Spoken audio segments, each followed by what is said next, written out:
Hey, well, good morning, knife nerds and everyday care people. It's the Big Canucker here, and today I've got it's a little bit of a preamble to a video I shot on, I do believe I shot this on Friday. It's now Monday morning, so I just wanted to kind of give a little bit of an explanation. I was on my way to my boy's place.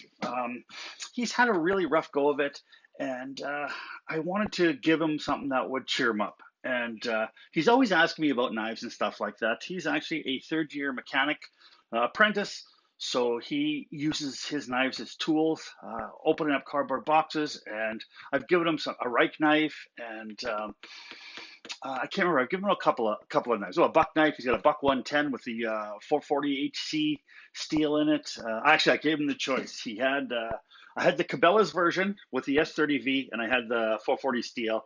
And I said, "Okay, here, son, you can choose whatever one you want. I'll take the other one," because we ended up hooking up into these buck 110s. And he liked the flashy silver blade. So, and that was a long time ago before I knew about what knife steel and stuff like that. And that Paul Boss S30V steel, holy crap, does that thing cut forever? Um, you know what? Eventually, when I'm done with this world, he'll probably end up getting that knife anyways. I know I'm going to probably give the rest of my kids. I'll split them all up between them. I've got four. Uh, and my oldest is a 29-year-old son. He's not really a knife guy. He's a gamer guy. He's doing the Twitch stream things, which is I don't know. He sent me a screenshot of his Twitch stuff, and I was like, "Whoa," over my head. Had no idea what it was. Okay, and then I've got my daughter here. She is 26. Perfect kid. She actually phoned me the other day and said, "Hey, Dad, can you give me a kind of a bigger knife that when me and her husband Mike, they like doing lots of hiking out in the mountains, and they want to put something. She wants to put something on her hip to protect herself because there's cougars out here and grizzlies and stuff, and I know she's not gonna fight off a grizzly bear with a 6 inch Mora knife, more 6 inch bladed Mora knife, but you know what? She may be able to get away from a cougar or something like that. Just plus it'll make her feel a little bit safe too as well. So she's going to get one of those. I've got a Mora all set aside for her. Actually, I'm going to give her a choice. I'm going to give her a choice between a Mora heavy duty companion or a actual Spyderco 4 inch 8 CR13 MOV knife, and I can't remember the name off the top of my head for goodness sakes. But okay, so then I've got another daughter who is out in Manitoba with some grandkids, and she has no idea about the knife world at all. And of course, I've got my youngest Gregor, who is like the mechanic who loves the knives, and so he actually ended up getting his very first Spyderco, and that's what I would like to um, do a little bit of a shout out to the rest of the knife industry and the rest of our brotherhood of knife YouTubers. Let's hear the story of your first Spyderco. Okay, my first Spyderco was that particular Spyderco, that Tenacious. I had started kind of collecting knives. I needed a knife for my job. I had broke down lots of cardboard boxes. I ended up getting a Kershaw Blur 2 from Walmart for about 37 bucks or so. And I thought that thing was the best knife in the entire history of edged weapons in the entire world. I loved it. And then I decided, well, I want something. This one here is just starting to show its age. It started to develop a little bit of a kind of a lock rock, and it was just starting to show its age. So I decided I wanted to kind of invest in maybe another knife, and somehow I came across Spyderco, and I thought really weird and odd.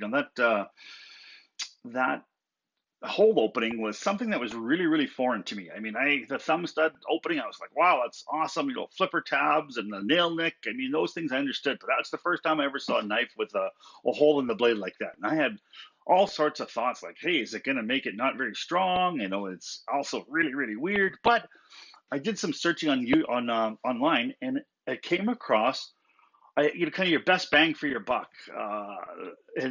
Spyderco Tenacious was invariably a knife that was mentioned just right across all sorts of spectrums. Everybody talked about how much knife you got for the money on a Spyderco Tenacious. And I think that is, right around 40 bucks American. And in Canada at the time, I think it was right around high 50s, low 60s, and I managed to get the black G10 handle with a black DLC coated blade. And man, as soon as I got that knife, I opened it up, I put it in my hand, and it's like the universe gong.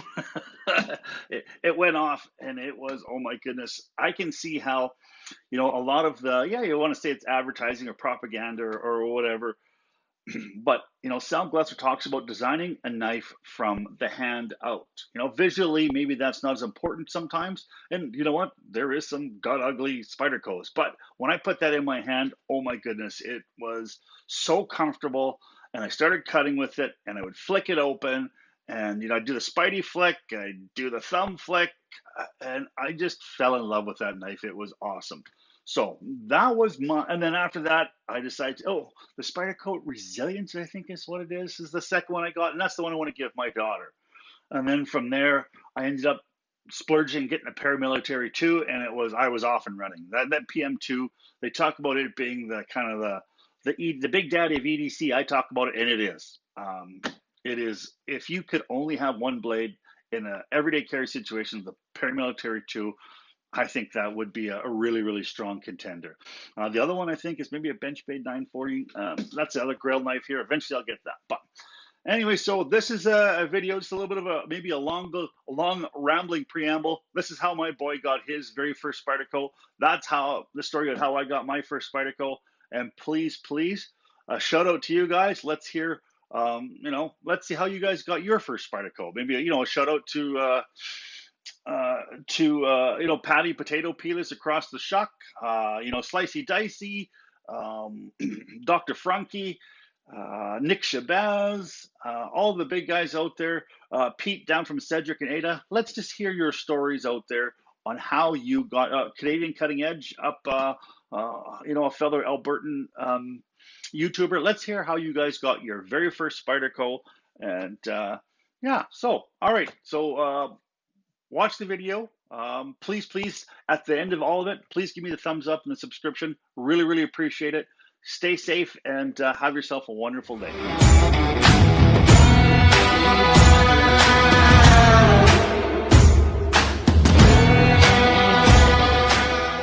All right, he is on his way, unlocking the door.